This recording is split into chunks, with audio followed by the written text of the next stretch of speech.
Hello, let this question. A kettle with 2 liter water at 27 degrees Celsius is heated by the operating coil. Heater of power is 1 kilowatt.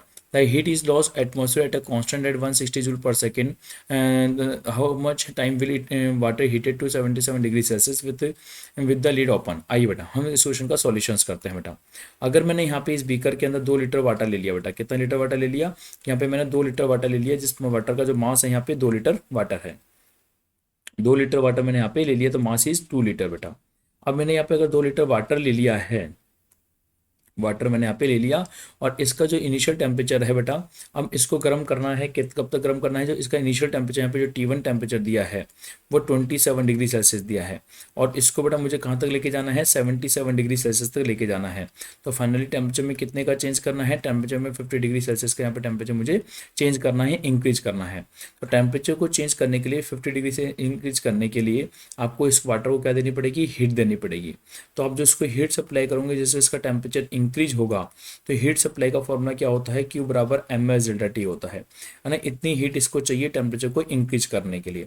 2 litre का मतलब 2 kilo water हो गया है ना, और S का value यहाँ पे कितना होता है? 4200। वाटर का जो स्पेसिफिक कैपेसिटी होता है, स्पेसिफिक कैपेसिटी ऑफ वाटर जो होता है वो होता है बेटा 1 कैलोरी पर ग्राम डिग्री सेल्सियस। या फिर हम इसके अलावा एक और यूनिट क्या लिखते हैं इसकी कि 4200 जूल पर किलोग्राम इंटू कैलविन में लिखते हैं बेटा। तो यहाँ पे ऐसे यूनिट्स की बात है सारी। तो 4200 चेंज इन टेम्परेचर यहाँ पे 50 है बेटा। तो फाइनली हमें जो हीट यहाँ पे चाहिए वाटर को गर्म करने के लिए 50 डिग्री सेल्सियस से, 50 को 2 से मल्टीप्लाई करेंगे 100 हो जाएगा। तो 42 इंटू 10⁴ जूल हमें हीट की रिक्वायरमेंट है। इतनी हीट हमें कम से कम चाहिए इस वाटर के टेम्परेचर को 50 डिग्री सेल्सियस से इंक्रीज करने के लिए। तो इसको गर्म करने के लिए हम जो यहाँ पे कोयल यूज कर रहे हैं, हीटर यूज कर रहे हैं, उस कोयल का जो पावर है बेटा, इस कोयल का जो पावर है यहाँ पे 1000 वाट यहाँ पे पावर दी गई है। 1 किलो वाट पावर हमें दी गई है बेटा। वाट का मतलब होता है जूल पर सेकंड बेटा। मतलब यहाँ पे 1000 जूल पर सेकंड एनर्जी आ रही है, जिसमें से 160 जूल पर सेकंड एनर्जी क्या हो रही है? लॉस हो जाती है बेटा। तो अगर हम यहाँ पे देखें पावर सप्लाई, तो बेटा पावर में हम क्या देख रहे हैं कि 1000 जूल पर सेकंड यहाँ पे सप्लाई हो रहा है, और जिसमें से लॉस जो है हमारे पास 160 जूल पर सेकंड हमारे पास पर सेकंड लॉस हो रहा है बेटा।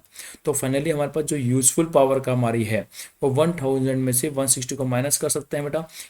केवल ओनली 840 जूल पर सेकेंड एनर्जी है, वही केवल यूजफुल है, बाकी सब की जा रही है लॉस में जा रही है, और ये टेम्परेचर को इंक्रीज करेगी बेटा। तो अगर टाइम पूछा गया तो टाइम कितना होने वाला है बेटा? यहाँ पे क्यू तो ये हीट हो गई, और यहाँ पे जो 840 जूल पर सेकेंड जो काम में आ रही है, ये इसमें हम डिवाइड कर देंगे बेटा। तो यहाँ से हम टाइम को कैलकुलेट कर सकते हैं। तो अगर टाइम कैलकुलेट करना है तो हीट कितनी है? 42 इंटू 10⁴ है, और वहाँ पे हम देख पा रहे हैं कि 840 है बेटा। तो अगर मैं इसको सॉल्व करता हूँ, 42 को 840 से काटूंगा तो 20 हो जाएगा। तो फाइनली 1000 और डिवाइड बाई यहाँ पे 2 हो जाता है बेटा। तो ये कितना हो गया? 500 सेकेंड्स हो जाता है, और 500 सेकेंड्स को मिनट में कन्वर्ट करूँगा तो 60 से डिवाइड करूँगा।